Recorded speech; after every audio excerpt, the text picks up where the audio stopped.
artists, welcome back to another project. This week we are starting a Valentine's Day project, and we are going to be working on making stained glass watercolor hearts. We're going to be using a variety of different materials to do it, and in the end you can put it up in your room or you can turn it into a card and give it to somebody you love. We have to review what warm and cool colors are first. And that's because the way we're going to paint is going to be grouping the colors into warm and cool colors. So we know that warm colors are going to be the first three colors on the rainbow. The warm colors of the sun: reds, oranges, and yellows. And if you look at this color wheel, you'll see even the red includes pink, because pink is red mixed with white. It's a lighter shade of red. So those reds and pinks and the oranges and the yellows are going to be our warm colors. And the next set of colors, the cool colors, are the next three colors in the rainbow: the greens, the blues, and the purples. And we know that even if you are blending those colors, so like the green moving into blue gives you a greenish blue color, like a turquoise, or the blues moving into purples, like an indigo. So those are all going to be included in your cool colors. And like I mentioned, we're going to be grouping the colors into warm and cool colors as we paint our stained glass hearts. So today's practice is going to be just making a watercolor wash on a piece of paper, which will give us back our technique of painting and not having too much water on the page. And it will also remind us how we can move the paint on the page so that it gets this cool tie-dye effect, and the water can just move around and take up space and create this stained glass technique. So here we go.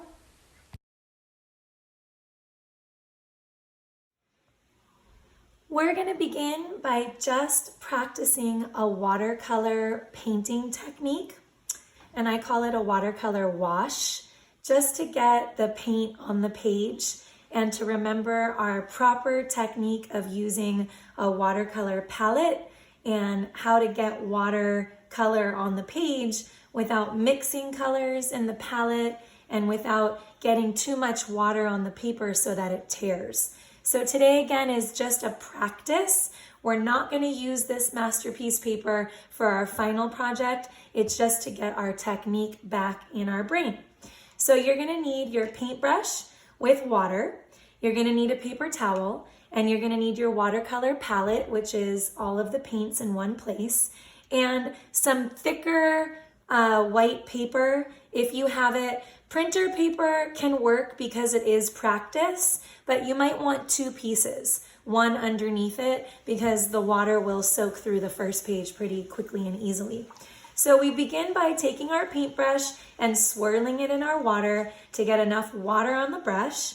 And since we're talking about warm and cool colors, we're just going to go in order of the rainbow, and we're going to start with the warm colors, and we're going to start with red.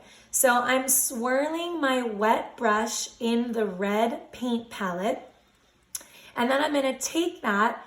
Actually, that looks a little bit more orange. So let's just put that on there and see. Yeah, that's kind of like a reddish orange. And just notice that I'm seeing how much water is on my brush.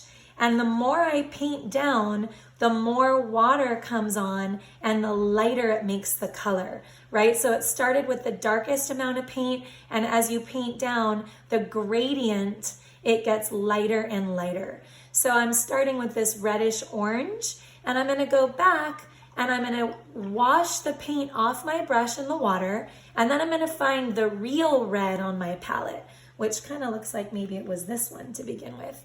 And I'm gonna put this one up above the reddish orange one, as if this brilliant red kind of led into the reddish orange. And you'll see that I can even connect the colors so that they start to blend. And that mixing is happening on the page. It's not being mixed on the palette because then all of these colors will eventually turn to brown as you mix them together. So that darkest part of the red is at the top as I work my way down and start to blend it into that reddish orange. And then I'm gonna come back over here, and I know my warm colors are those reds, oranges, and yellows. So I have my red and my orange, and I'm gonna come next to yellow. I rinsed my brush in the water, I'm swirling it into the paint. I don't have too much water on my brush because I don't want to put too much water on the page. And I'm going to start up here where the orange begins and drag my color down that gradient of dark to light. And you'll notice here that orange turning into yellow makes its own color, a yellowish orange. And then it gets lighter and lighter with those yellows. So here I have my warm color gradient, the colors you would find in the sun, the reds and the oranges and the yellows. If you have other reds and oranges and yellows on your palette, like I'm looking over here and I have this kind of peachish orange color, I just want to experiment with that. And because this is a practice page, I can get the color off my brush, come back over here, and I just want to see where that fits in. So I have this peachy orange yellow, and I see that that might be in here. And I can add that in just to add some more texture to my colors. If you don't have that color, don't even worry about it. We're just practicing doing this watercolor wash on the page. And that's it for my warm colors on my palette. Red, orange, peachish, and then the yellow coming in there. So then I'm gonna move over to my cool colors. So if I have my 3 warm colors, then I'm gonna move over here and I'm gonna come into my 3 cool colors. The next color in the rainbow we know is green. So I'm gonna look over at my palette and I see that I have 3 greens over here. So I'm just gonna kind of pick my favorite one, which is this one, kind of like a forest green. And I'm gonna come back over here to my watercolor wash and I'm gonna add it in, going from top to bottom and noticing how I can get a little more darker color at the top and blend it down until it's lighter and lighter. And then I wash the color off and I move down to my 5th color. So 1, 2, 3, 4. My 5th color is going to be blue. And I see I have a couple blue choices. I'm gonna go with the darker one. And I'm gonna blend it out of that forest green. So I'm starting overlapping that color blending with the green and moving my way down as that blue gets lighter and lighter. And you notice that I'm doing a sideways stroke. Instead of kind of painting in all different directions, I'm keeping that stroke in one direction so that it looks like it was painted in the same way across the page. And I see that green was blending into the blue. I'm even touching my warm colors over there to get more color blend with that as well. And then I'm rinsing my brush in the water so I don't mix into the purple. And then I take my clean brush, swirl it into my purple paint, get enough paint on the brush, and bring it over here and start to drag that down my gradient. So I have that darkish purple all the way down to a lavender. And this is all I wanted you to practice today, was getting the color on the page, that watercolor wash. And now it's up to you if you want to turn this into something. So you could continue adding color however you'd like on this paper. You could even fold this paper once it's dry and turn it into a card. If you wanted to give somebody a card, you could keep it unfolded and just have this as a beautiful piece of art. And if you have other colors you want to experiment with, for example, there's some brown here. If you wanted to put some brown on the page, we could move that out of the purple and see that that purple and brown together is a really nice combination. So here's kind of a way for you to explore and experiment with other colors that you have. If you had another blue on your palette, I didn't use this kind of sky blue one, I could get some on my brush and bring it over to where my blue was and add some color here. I didn't use my paper towel that much today. So sometimes you can get all the water off your brush and kind of tap it, and then you'll not even really need a paper towel. It's there for you to blot it if you need it.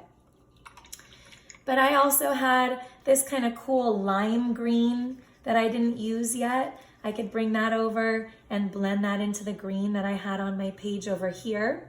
You might be wondering about blacks and whites. We don't talk about blacks and whites with our cool and warm colors because artists consider black and white to be shades. So they're shading tools. But if you want to get some black on your page, is that even black? I'm not quite sure until we get it on there. Yeah. You could use it up here as a border. You can see what a contrast it makes with the warm and cool colors. If you wanted to use your white on here, just practicing, of course, you could get some white color on your brush, and you could even come back over your warm and cool colors and see what adding white does for your color blending, making it a little bit lighter, right? If you add white to your blue, you make it a lighter blue or a lighter green. But I love the tie-dye effect of watercolor. The water kind of takes on a mind of its own and starts to bleed in these other colors. And that's unpredictable. You can't plan that.